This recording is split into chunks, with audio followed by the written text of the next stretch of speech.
Oui, absolument. Je découvre totalement. Moi, j'avais eu quelques échos, puisque vous savez que Marine Le Pen avait eu l'occasion de le faire.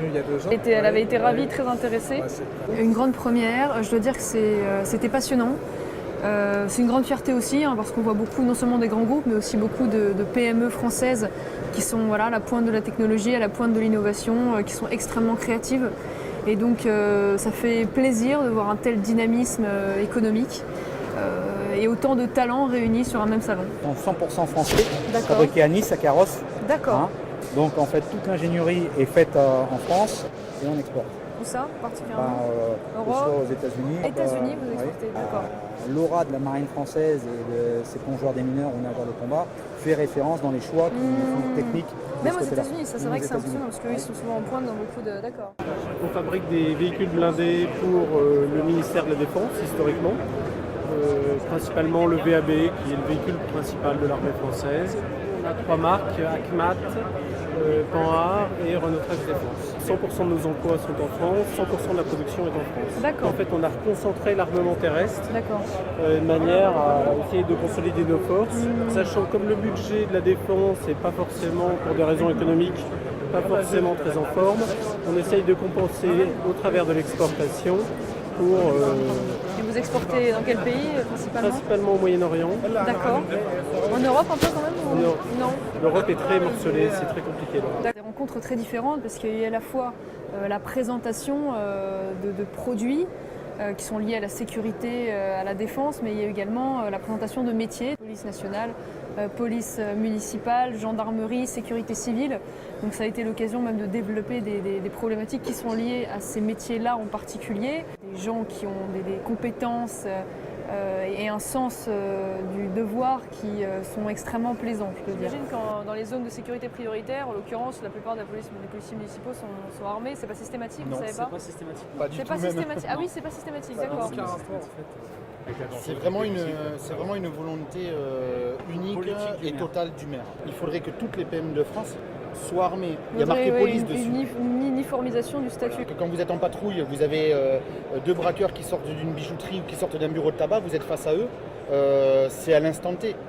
Vous n'allez pas vous cacher et dire attendez, on appelle la police nationale, nous on n'a pas d'armes.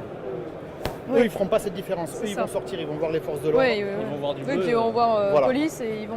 Exactement. Notre dernière invention, c'est un bouclier qui est en évaluation en ce moment dans la gendarmerie nationale, qui est un bouclier miroir. L'idée, c'est de déstabiliser l'assaillant par un effet miroir. On n'a rien inventé, les Égyptiens l'avaient déjà utilisé pour éblouir les... D'accord, oui, c'est original, d'accord. Tous les nouveaux produits que vous mettez au point, c'est sur fonds propres? C'est toujours sur fonds propres. Puisque l'État n'aide pas ou ne prend pas en considération les... Alors là aussi, j'ai un défaut, je parle franchement. Si. Là aussi, au moins, nous aurons ça en commun. C'est pour ça que je me permets de vous le dire. Non, on a bénéficié du crédit impôt recherche, une machine à gaz. C'est une usine à gaz. Une usine à gaz, pardon. Oui, très compliqué. Un certain nombre de thématiques, de problématiques qui me sont revenues systématiquement aux oreilles. On a le sentiment, souvent, que ces PME sont un petit peu abandonnées par l'État français, dans le sentiment qu'elles ne sont pas soutenues, pas aidées, alors même qu'elles représentent la France à l'international et la qualité des produits français. Parmi les grandes problématiques qui reviennent systématiquement, c'est les difficultés liées aux autorisations d'export sur un certain nombre de produits, pourtant non létaux.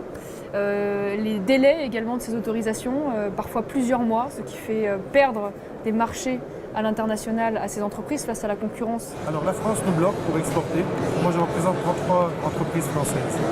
On nous bloque pour exporter alors qu'on a fait toute la prospection, on a expliqué pourquoi le matériel français est de bonne qualité, pourquoi les grenades par exemple qu'on vend sont les mêmes qui sont utilisées sur les Champs-Élysées.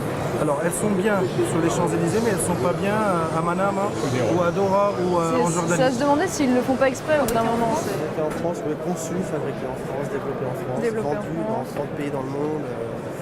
Aujourd'hui, on fait 85% de notre chiffre d'affaires à l'export avec ce modèle de sécurité. Vous n'avez pas trop de problèmes avec les autorisations d'export? On a des gros soucis, donc il faut nous aider aussi. Ouais. Oui, parce que vous êtes certains blocages. Ouais, vous avez des blocages, oui. Des blocages sur certains pays, donc Afrique, Afrique du Nord, Asie, certains pays en Asie, Amérique du Sud également. C'est un peu compliqué d'exporter des gilets pare-balles aujourd'hui. Oui, c'est un problème qu'on entend depuis tout à l'heure. En fait, les délais d'autorisation notamment, ou même les autorisations tout court. Effrayant. Même pour les gilets pare-balles, c'est absolument délirant. C'est assez pénible de devoir attendre 6 mois. Oui, parce que vous perdez des marchés, j'imagine. Les livres semblent avoir besoin d'autorisation. Les gilets chinois qui inondent l'Afrique et qui inondent mais j'imagine qu'en termes de les qualité, pays asiatiques et qui inondent déconcertante.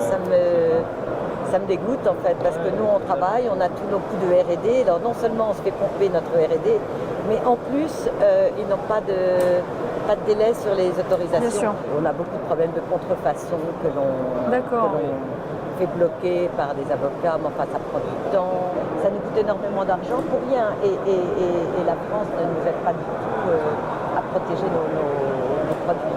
On a un tissu industriel, un tissu de PME innovantes, un tissu scientifique, technique remarquable, et ça reste une réalité. C'est très frappant de voir le nombre de petites entreprises, petites et moyennes entreprises de haut niveau technologique qui ont su se remettre en question, qui ont su exporter, se développer.